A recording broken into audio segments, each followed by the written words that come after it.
पति ब्रह्मचारी।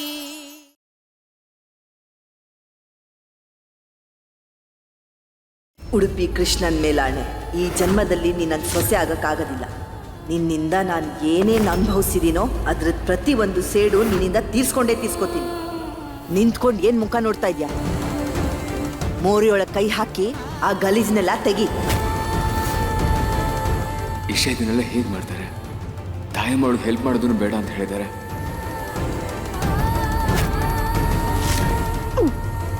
ಅಮ್ಮ ನಾನ್ ಮಾಡ್ತೀನಿ ಅಮ್ಮ. ಅದಕ್ಕೆ ಯಾವತ್ತೂ ಇದೆಲ್ಲ ಮಾಡಿರಲ್ಲ, ಅವ್ರಿಗೆ ಕಷ್ಟ ಆಗತ್ತೆ. ನೀನೇನು ಅವಳನ್ನ ಬಯಸ್ಕೊಂಡು ಮಾತಾಡೋದು? ನಿನಗೆ ಕೆಲ್ಸಕ್ಕೆ ಹೋಗಕ್ ತಡ ಆಗ್ತಿಲ್ವಾ? ಹೋಗೊಳಗೆ. ಹಾ ಅಮ್ಮ, ನೀವ್ ಹೇಳೋದ್ ಸರಿನೇ. ಹೇಗೂ ಈ ಮನೆ ನಿಯಮನೇ ಇದೆಯಲ್ಲ, ಯಾರ್ ಮಾಡ್ತಾರೋ ಅವ್ರೇ ಅದನ್ನ ಸರಿ ಮಾಡ್ಬೇಕು ಅಂತ ಹಾಕ್ತಾನೆ ಕರೀತಾರೆ. ಬಾಯ್ ಬಂದಾಗ ಮಾತಾಡ್ಬೇಡ, ಇದು ತಮಾಷೆ ಮಾಡೋ ಸಮಯ ಅಲ್ಲ. ಅಬ್ಬಬ್ಬಾ ಸೂರಜ್, ನಿಂಗೆ ಇವಳ ಬಗ್ಗೆ ತುಂಬಾ ಕಾಳಜಿ ಇದೆ ಅಲ್ಲ? ಅಲ್ಲ ತಾಯಿ, ಪೂರ್ತಿ ಪೂರಣ್ ತರನೇ ಆಗಿದ್ಯಾ? ಹೆಂಡತಿ ಸೆರಗಿಟ್ಕೊಂಡು, ಅದು ಇಷ್ಟು ಬೇಗನಾ? ಅಮ್ಮಂಗೆ ಒಂದು ಅವಕಾಶ ಬೇಕು. ನನ್ನ ಎಲ್ಲಾ ಮಾತಿಗೂ ಏನಾದ್ರೂ ಒಂದು ಕೊಂಕ್ ಕೇಳಕ್ಕೆ. ಸೂರಜಣ್ಣ, ಬಿಂದ್ಯಾ ಅಕ್ಕ ನಿಮ್ಮನ್ನ ಅಂಗಡಿ ಕರಿತಿದ್ದಾರೆ, ಏನೋ ರೇಷನ್ ತಗೊಂಡ್ಬರ್ಬೇಕಂತೆ. ಸೂರಜ್ ಹೋಗು, ಆ ಮಗು ಏನ್ ಬೇಕೋ ಹೋಗಿ ನೋಡ್ ಹೋಗು.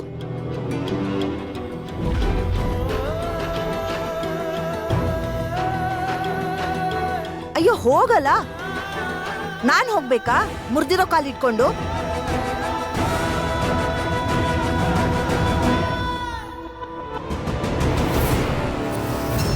ಎಲ್ಲಿಗೆ ಓಡ್ ಹೋಗ್ತಿದ್ಯಾ? ಇದನ್ ಕ್ಲೀನ್ ಎಲ್ಲ ಯಾರು ಮಾಡೋದು? ನಿಮ್ಮ ಅಜ್ಜಿನ? ಹೋಗು, ಮೊದ್ಲು ಕ್ಲೀನ್ ಮಾಡು.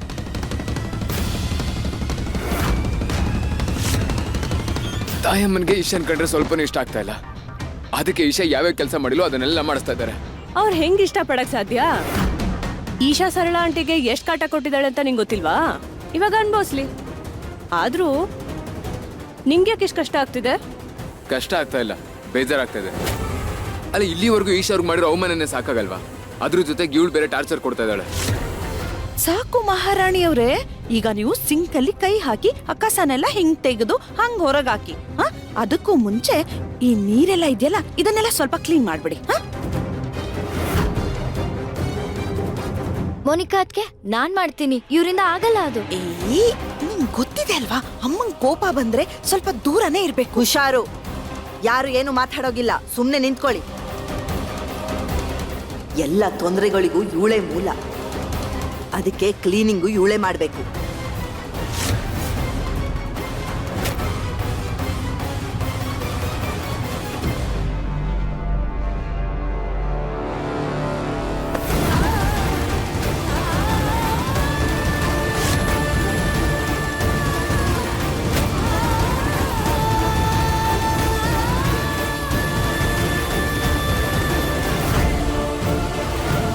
ಏನಾಯ್ತು?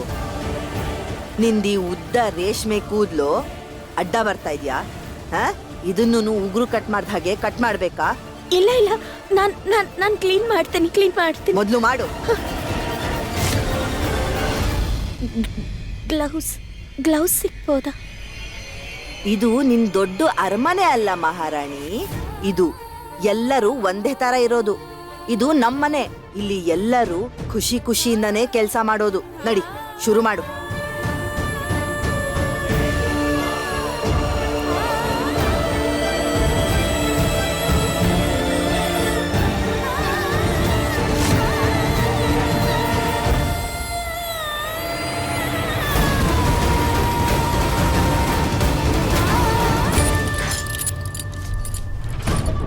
ಹೇ ವಿದ್ಯಾ, ಕೇಳಿಲ್ಲ?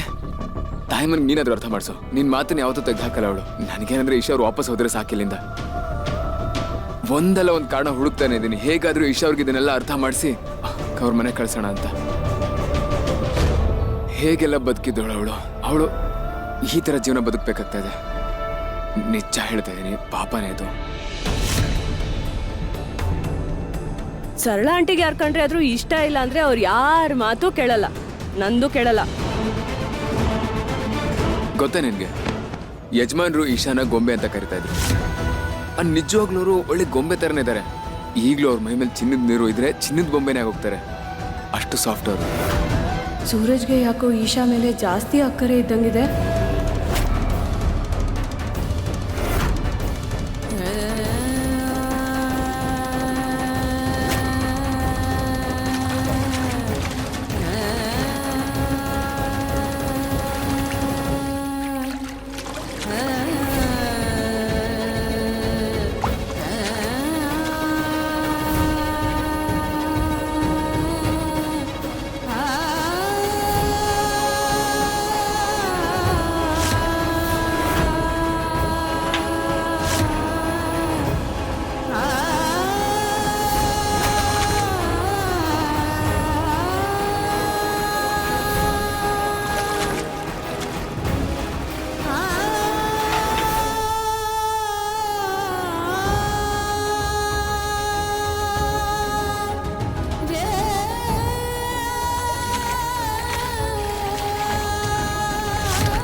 ನಿಜ ಹೇಳಬೇಕಂದ್ರೆ ಅವ್ರ ಕೈಗಳು ತುಂಬಾ ಸಾಫ್ಟ್ ಆಗಿದೆ.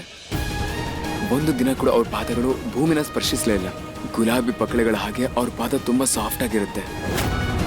ತುಂಬಾ ನಾಜುಕಾಗಿ ಬೆಳೆದಿದ್ರು ಅವರು. ನೀನೇ ಹೇಳು ಬಿಂದ್ಯಾ, ಇಲ್ಲಿ ಅದನ್ನೆಲ್ಲ ಹೆಂಗ್ ಮ್ಯಾನೇಜ್ ಮಾಡ್ತಾರ ಅವರು? ಗುಲಾಬಿ ತರ ಕೈ, ಕಮಲ ತರ ಕಾಲು. 2 ದಿವಸದ ಮದ್ವೆಲಿ ಎಲ್ಲ ನೋಟಿಸ್ ಮಾಡ್ಬಿಟ್ಟೆ ಅಲ್ಲ ನೀನು?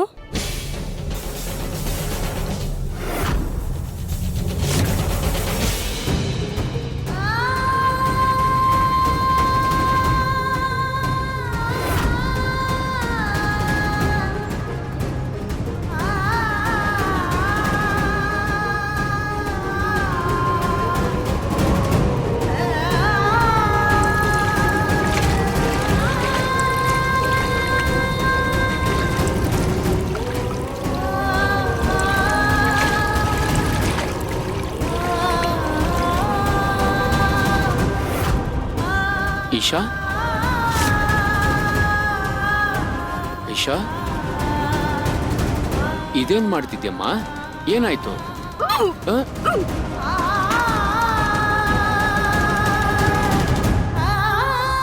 ಏ ಮಹಾರಾಣಿ, ನಾಟಕ ಬಿಡು, ಮೊದ್ಲು ಬಾ.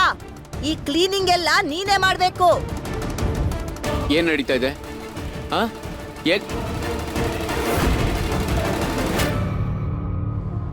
ಓಹೋ, ಈ ಚಿಕ್ಕಪ್ಪ 5 ನಿಮಿಷ ಲೇಟ್ ಆಗಿ ಬಂದಿದ್ದಿದ್ರೆ ಏನಾಗ್ತಾ ಇತ್ತು ಇವ್ರಿಗೆ? ಕ್ಲೈಮ್ಯಾಕ್ಸ್ ಇನ್ನು ಹಾಗೆ ಇದೆ. ಇದೇನಿದು? ಏನಾಯ್ತು? ಚಿಕ್ಕಪ್ಪ, ಅದು ಅಮ್ಮ ಈಶಾ ಅವ್ರ ಹತ್ರ ಸಿಂಕ್ ಕ್ಲೀನ್ ಮಾಡಿಸ್ತಿದ್ರು.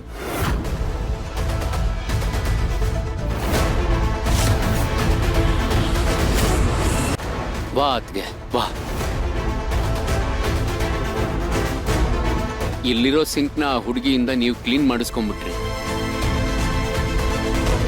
ಆದ್ರೆ ಆ ಹುಡುಗಿ ಬಗ್ಗೆ ನಿಮ್ ಮನ್ಸಲ್ಲಿ ಇಟ್ಕೊಂಡಿರೋ ಕೊಳೆನ ಯಾವಾಗ ಕ್ಲೀನ್ ಮಾಡಿಸ್ಕೋತೀರಾ?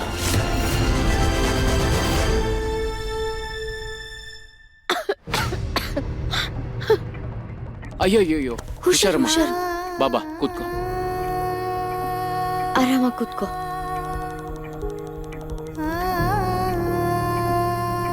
ಯಾವ ವಿಷಯಕ್ಕೋಸ್ಕರ ಶಿಕ್ಷೆ ಕೊಡ್ತಿದ್ದೀರಾ ಅವಳಿಗೆ ನೀವು? ಅಪ್ಪ, ಪರವಾಗಿಲ್ಲ. ಇಲ್ಲ ಮಗಳೇ, ಯಾರು ಮಾಡಿದ್ರು ತಪ್ಪು ತಪ್ಪೆ. ದೊಡ್ಡವರೇ ಆಗಿರ್ಲಿ, ಯಾರಾದ್ರೂ ಆಗಿರ್ಲಿ, ತಪ್ಪು ಮಾಡಿಲ್ಲ ಅಂದ್ರೆ ತಲೆ ತಗ್ಗಿಸ್ಬಾರ್ದು. ಅದ್ಗೆ ನಿಮ್ಮ ಕೋಪ, ಸಿಟ್ಟು, ದ್ವೇಷ ಎಲ್ಲ ಸರಿನೇ, ಆದ್ರೆ ಅದನ್ನ ನೀವು ತಪ್ಪಾಗಿ ತೀರ್ಸ್ಕೊತಿದ್ದೀರಾ. ಅಲ್ಲ ಅದ್ಗೆ, ಹೆಂಡತಿ ಗಂಡನ ಜೊತೆ ಹೊರಗಡೆ ಊಟ ಮಾಡೋಕ್ ಹೋಗೋದ್ರಲ್ಲಿ ಅಂಥ ತಪ್ಪು ಏನಿದೆ ಹೇಳಿ? ನಿಮ್ಗೆ ಅನ್ಸಲ್ವಾ ಅದ್ಗೆ ಇಂಥ ಕೆಲಸ ಮಾಡೋದ್ರಿಂದ ನಮ್ಮ ಸೊಸೆ ಮುಂದೆ ನಾವೇ ಚಿಕ್ಕವರಾಗೋದು ಅಂತ? ಇಲ್ಲ ಅದ್ಗೆ, ಇನ್ಮುಂದೆ ಹೀಗಾಗ್ಬಾರ್ದು. ಇನ್ಮೇಲಿಂದ ಈ ಮನೇಲಿ ಹೊಸ ಸೊಸೆ ಹೇಗಿರ್ತಾಳೋ ಈಶಾನು ಹಾಗೆ ಇರ್ತಾಳೆ. ಈಶಾ ನಾಳೆ ಸೂರಜ್ ಜೊತೆ ನಮ್ಮ ಮನೆ ದೇವರಿಗೆ ಹೋಗಿ ಬರ್ತಾಳೆ, ಮೋನಿಕಾ ಪೂರ್ಣನ್ ಜೊತೆ ಹೋದ ಹಾಗೆ.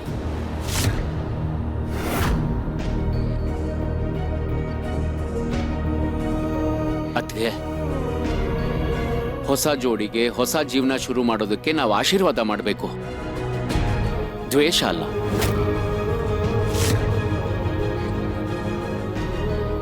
ಸೂರಜ್ ಎಲ್ಲಿಗೂ ಹೋಗೋದಿಲ್ಲ. ಅವಳಿಗೆ ಯಾರು ಹಕ್ಕೊಟ್ರು ಆಚೆ ಹೋಗೋಕ್ಕೆ? ನಾನು ಅವಳನ್ನ ಸೊಸೆ ಅಂತ ಒಪ್ಕೊಂಡೇ ಇಲ್ಲ. ಅಯ್ಯೋ, ನೀವು ಅವಳನ್ನ ಸೊಸೆ ಅಂತ ಒಪ್ಕೊಂಡಾಗಿದೆ.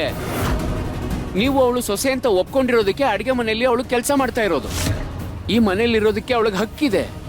ನೀವೇ ಆ ಹಕ್ಕನ್ನು ಕೂಡ ಕೊಟ್ಟಿರೋದು. ಅದಕ್ಕೆ ಅಲ್ವಾ ಈ ಮನೇಲಿ ಯಾರು ತಪ್ಪು ಮಾಡಿದ್ರು ಶಿಕ್ಷೆ ಕೊಟ್ಟಂಗೆ ಅವಳಿಗೂ ಕೊಡ್ತಾ ಇರೋದು ನೀವು. ಮಾತ್ ಬೇಡ. ನಾಳೆ ಈಶಾ, ಸೂರಜ್ ಮನೆ ದೇವರಿಗೆ ಹೋಗ್ತಾ ಇದ್ದಾರೆ ಆಶೀರ್ವಾದ ತಗೊಳಕ್ಕೆ. ಮಾತ್ ಮುಗೀತು.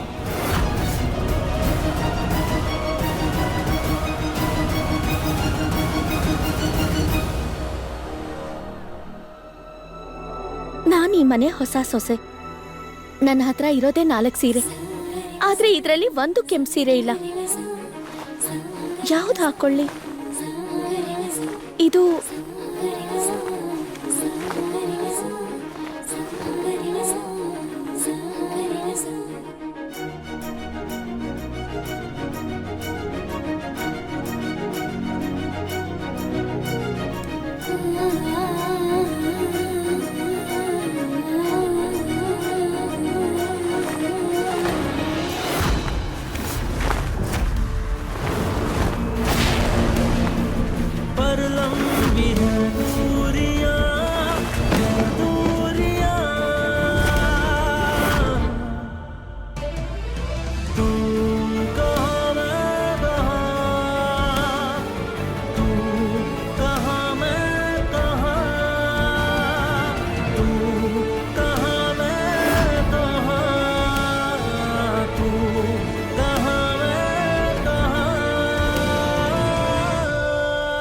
ಏನು ಏಟ್ ಆಗಿಲ್ಲ ಅಲ್ವಾ?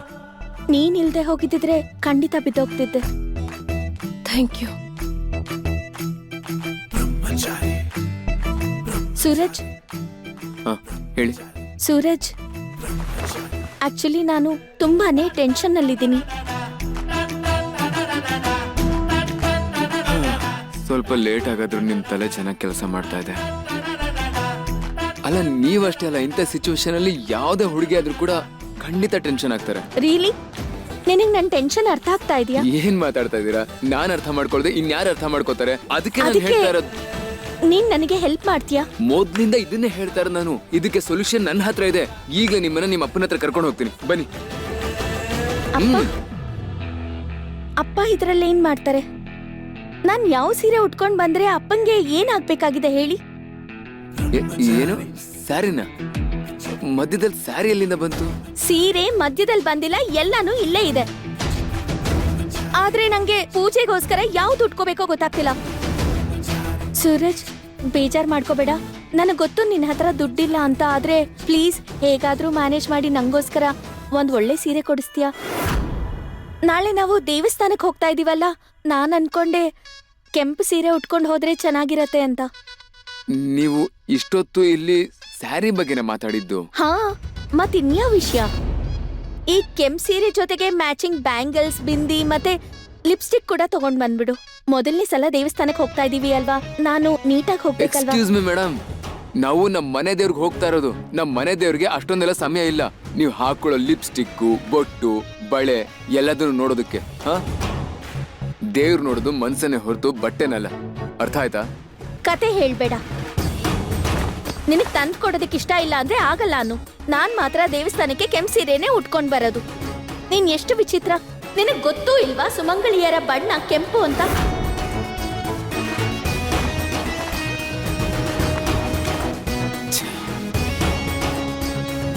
ಮೊದಲನೇದು ಸಾಮ ಅಂದ್ರೆ ಪ್ರೀತಿಯಿಂದ ಮಾತಾಡಿ ಮ್ಯಾಟ್ರನ್ನ ಬಗೆಹರಿಸೋದು. ಅಂದ್ರೆ ಫ್ರೆಂಡ್ಶಿಪ್ ಮಾಡ್ಕೊಳ್ಳೋದು. ಆರಾಮಾಗಿ ಪ್ರೀತಿಯಿಂದ ಶಾಂತಿಯಿಂದ ಅರ್ಥ ಮಾಡಿಸಿ ಅದಕ್ಕೆ.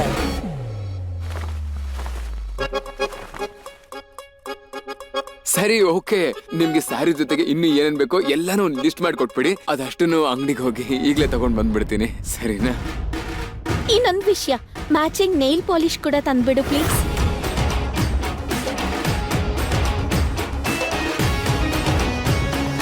ಆಶ್ಚರ್ಯ ಆಗ್ತೈತಲ್ಲ, ನಿಮ್ ಮನೇಲಿ ಇಷ್ಟೆಲ್ಲ ಟಾರ್ಚರ್ ಅನುಭವಿಸ್ತಾ ಇದ್ದಾರೆ. ಅಂಥದ್ರಲ್ಲಿ ಇವಳು ವಾಪಸ್ ಮನೆಗೆ ಹೋಗೋದನ್ನ ಬಿಟ್ಟು ಮೇಡಮ್ ಸ್ಯಾರಿಗೆ ಮ್ಯಾಚಿಂಗ್ ಹುಡುಕ್ತಾ ಇದ್ದಾರೆ. ಹೋಗ್ತಾ ಹೋಗ್ತಾ ಇವ್ರ ಪರಿಸ್ಥಿತಿ ಅದೇನಾಗುತ್ತೋ ಆ ದೇವ್ರಿಗೆ ಅರ್ಥ. ಏನಾರು ಅಂದ್ಯಾ? ನಾನಾ ಹೇಳೋದಕ್ಕೆ ಏನಿದೆ? ಏನಿಲ್ವಲ್ಲ, ಲಿಸ್ಟು ಬೇಗ ಮಾಡಿಕೊಟ್ಬಿಡಿ ಪ್ಲೀಸ್. ನಾನು ಮಾರ್ಕೆಟ್ಗೆ ಹೋಗಿ ತಗೊಂಬಂದ್ಬಿಡ್ತೀನಿ. ಹಾಂ ಹಾಂ ಹಾಂ.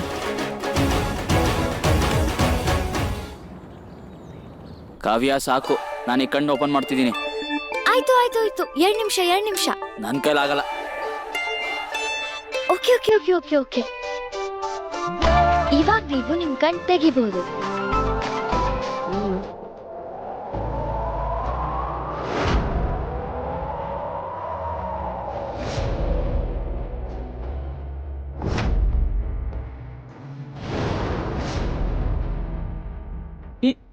ಈ ಎಲ್ಲ ಫೋಟೋಸು ನಿನ್ಗೇನಿಂದ ಸಿಕ್ತು? ಖುಷ್ಬು ಅವ್ರು ಕೊಟ್ರು. ಈಗ ನೀವು ನಿಮ್ ಫೋಟೋಸ್ ನೋಡ್ಕೊಂಡು ಯಾವಾಗ್ಲೂ ಮೋಟಿವೇಟ್ ಆಗಿರಿ. ಆದಷ್ಟು ಬೇಗ ನೀವು ನಿಮ್ ಕಾಲ್ ಮೇಲೆ ನಿಂತ್ಕೊಂಡ್ಬಿಡಿ.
ಪೂಜೆ ಸಾಮಗ್ರಿ ಎಲ್ಲ ತಂದಿಟ್ಟಿದ್ದೀನಿ ಅಂಗಡಿಯಿಂದ.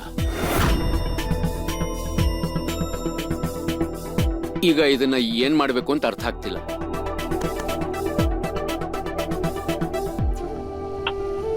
ಇದರಲ್ಲಿ ಯಾವ್ದು ದೇವ್ರಿಗೆ ಅರ್ಪಿಸ್ಬೇಕು, ಯಾವ್ದು ಮಡ್ಲಿಗೆ ತುಂಬಿಸ್ಕೋಬೇಕು ಅನ್ನೋದೇ ಗೊತ್ತಾಗ್ತಿಲ್ವಲ್ಲ ಅದಕ್ಕೆ.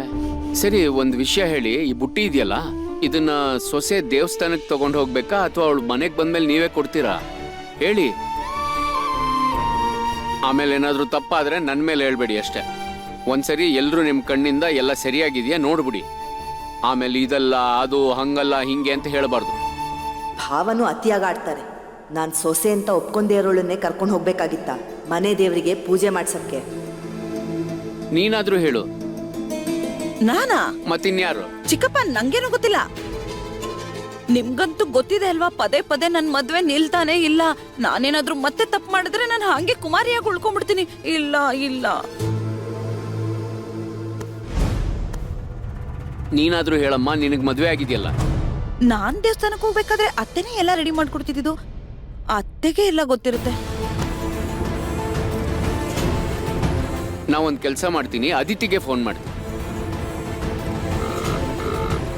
ನಂಗೆ ಗೊತ್ತಿದ್ದಿದ್ರು ಕೂಡ ನಾನು ಮಾಡ್ಕೊಡ್ತಾ ಇರ್ಲಿಲ್ಲ.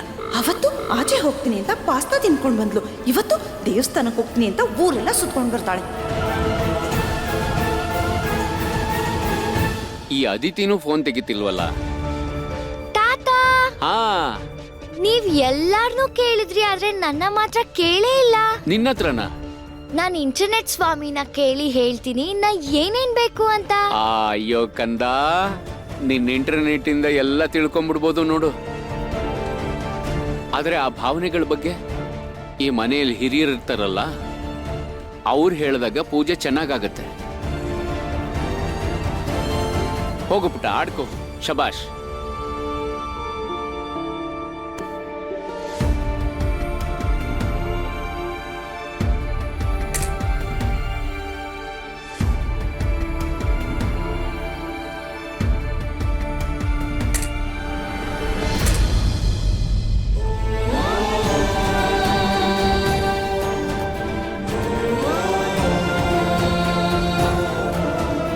ಸೊಸೆ ಅಂತ ನಾನು ಅವಳನ್ನ ಒಪ್ಕೊಂಡಿಲ್ಲ. ಆದರೆ ನೀವು ಬೇಜಾರಾಗ್ತಿರೋದು ನನ್ನ ಕೈಯಲ್ಲಿ ನೋಡೋಕ್ಕಾಗ್ತಾ ಇಲ್ಲ. ಅದಕ್ಕೆ ಪೂಜೆ ಸಾಮಗ್ರಿಗಳನ್ನ ತಯಾರು ಮಾಡಕ್ಕೆ ಹೋಗಿದ್ದು. ಭಾವಂದ್ರೆ, ದೊಡ್ಡೋರು ಯಾವಾಗಲೂ ಶಾಸ್ತ್ರ ಸಂಪ್ರದಾಯ ಜೊತೆಗೆ ಮರ್ಯಾದೆನೂ ನಿರೀಕ್ಷಿಸ್ತೀವಿ. ಅದಕ್ಕೆ ನಿಮಗೆ ಹೇಳ್ತಿರೋದು, ಓಡ್ ಹೋಗಿರೋಳು ಮಗಳಿಯೋಳು. ನೋಡ್ತಾ ಇರಿ, ಅವಳು ಒಂದಲ್ಲ ಒಂದಿನ ಅವಳ ತಾಯಿ ತರನೇ ಮೋಸ ಮಾಡಿ ನಮ್ಮನ್ನೆಲ್ಲ ಬಿಟ್ಟು ಓಡ್ ಹೋಗ್ತಾಳೆ.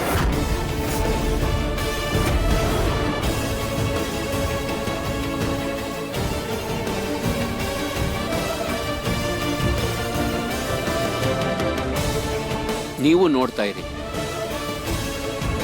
ನಮ್ ಸೂರಜ್ನ ಸರಿ ದಾರಿಗೆ ತರೋಕ್ ಸಾಧ್ಯ ಆಗೋದು ಅದು ಈ ಹುಡುಗಿಗೆ ಮಾತ್ರ.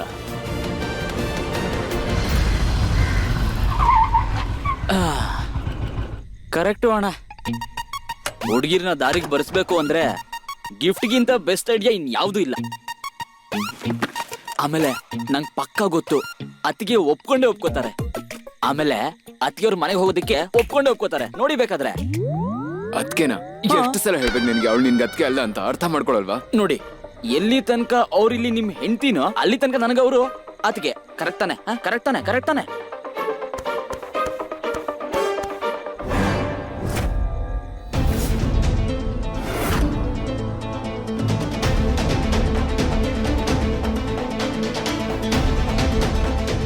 ನಾನು ಇದನ್ನ ವಿಷಯಕ್ಕೋಸ್ಕರ ತಂದಿದ್ದೀನಿ ಅಂತ ಹೇಳಿ ಗೊತ್ತಾಯ್ತು ಅಂದ್ರೆ ಅದಾದ್ಮೇಲೆ ಇಡೀ ಊರೆಲ್ಲ ಡಂಗೂರ ಬರ್ಸ್ಕೊಂಡ್ಬರ್ತಾಳೆ. ಆಮೇಲೆ ಹೋಗಿ ತಾಯಮ್ಮನ ಹತ್ರನೂ ಈ ವಿಚಾರ ಹೇಳ್ತಾಳೆ. ಬ್ಯಾಗಲ್ಲಿ ಏನಿದೆ? ಆನೆ ಸವಾರಿ ಮಾಡ್ತೀಯಾ? ಬ್ಯಾಗಲ್ಲಿ ಏನಂತೆ? ನನ್ನ ಬ್ಯಾಗಲ್ಲಿ ನನ್ನ ವಸ್ತುಗಳಿರುತ್ತೆ, ಇನ್ನೇನಿರುತ್ತೆ? ಇನ್ನೇನಿರುತ್ತೆ? ಆಮೇಲೆ ಬ್ರಹ್ಮಚಾರಿ ಐಟಮ್ಸು. ಆಮೇಲೆ ಹೇಳ್ಬೇಕು ಅಂದ್ರೆ ಮದುವೆ ಆಗದಿರೋ ಹೆಣ್ಮಕ್ಳು ಕಣ್ಣು ಬೀಳ್ಬಾರ್ದಿದ್ರ ಮೇಲೆ. ಹೌದಾ? ಏನ್ ಮಾಡ್ತಾ ಇದ್ಯಾ? ಇವಾಗ ನಾನು ಇದನ್ನ ನೋಡ್ಲೇಬೇಕು.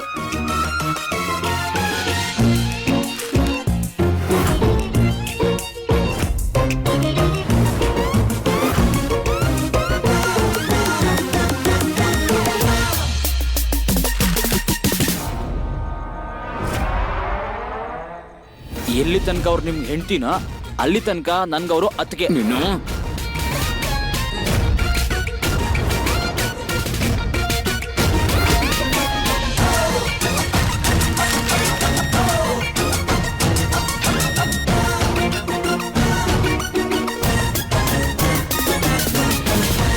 ಏನು ನಿನ್ ಇನ್ಸ್ಪೆಕ್ಷನ್ ಮುಗೀತಾ? ಇವಾಗ ಹೊರಡಿಲ್ಲಿಂದ. ಯಾಕೆ ಹೋಗ್ಬೇಕು? ನಾ ಸರಳ ಆಂಟಿ ಮೀಟ್ ಮಾಡಕ್ ಹೋಗ್ತಿದ್ದೀನಿ.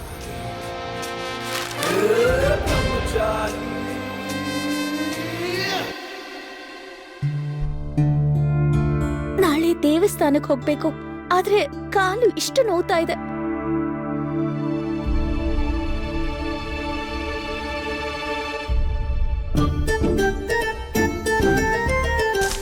ಹೂವನ ನಾಳೆ ಪೂಜೆಗೆ ಹಾರ ಕಟ್ಬೇಕಾ? ಆದ್ರೆ ನಂಗೆ ಹೂವ ಕಟ್ಟೋದಕ್ಕೆ ಬರಲ್ವಲ್ಲ. ಪರವಾಗಿಲ್ಲ, ನೀನ್ ನಂಗೆ ಹೇಳ್ಕೊಡು. ನೀ ಹೇಳ್ಕೊಟ್ರೆ ನಾನ್ ಎಲ್ಲ ಕಲ್ತ್ಕೋತೀನಿ. ಸೂಜಿ ದಾರ ಎಲ್ಲಿದೆ? ಅಯ್ಯೋ ಒಂದ್ ನಿಮಿಷ ಇರಿ. ನಿಧಾನವಾಗಿ ನಿಧಾನವಾಗಿ ನಿಧಾನವಾಗಿ ಒಳಗಡೆ ನೋಡಿ.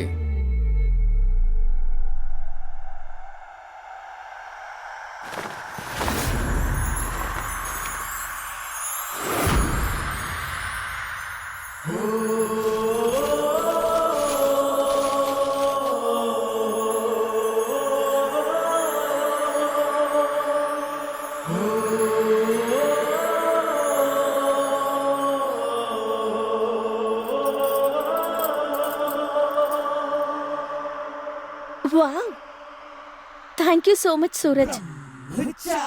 Thank you. ನಾನು ನಿಮ್ಮ ಹತ್ರ ಮತ್ತೆ ಹೇಳ್ತಾ ಇದ್ದೀನಿ, ಯೋಚನೆ ಮಾಡಿ. ನಮ್ಮ ಕುಲದೇವತೆ ಪೂಜೆ ತುಂಬಾ ಕಷ್ಟವಾಗಿರುತ್ತೆ, ಅಲ್ಲಿ ತುಂಬಾ ಶ್ರಮ ಪಡ್ಬೇಕಾಗತ್ತೆ. ನೀವಲ್ಲಿಗೆ ಈ ತರ ಸೀರೆ ಉಟ್ಕೊಂಡು ಹೋದ್ರೆ ತುಂಬಾನೇ ಕಷ್ಟ ಆಗುತ್ತೆ. ಅದಲ್ಲದೆ ನಿಮ್ ಪರಿಸ್ಥಿತಿ ನೋಡ್ಕೊಳ್ಳಿ, ಕಾಲಲ್ಲಿ ಗಾಯ ಆಗಿದೆ, ಇದೆಲ್ಲ ಹೇಗೆ ಸಾಧ್ಯ ಆಗುತ್ತೆ ನಿಮ್ಗೆ? ಅದಕ್ಕೆ ಹೇಳ್ತಾ ಇದ್ದೀನಿ, ಒಂದು ಕೆಲಸ ಮಾಡ್ತೀನಿ, ಈ ದೇವಸ್ಥಾನಕ್ಕೆ ಹೋಗೋದನ್ನ ಕ್ಯಾನ್ಸಲ್ ಮಾಡ್ಬಿಡೋಣ.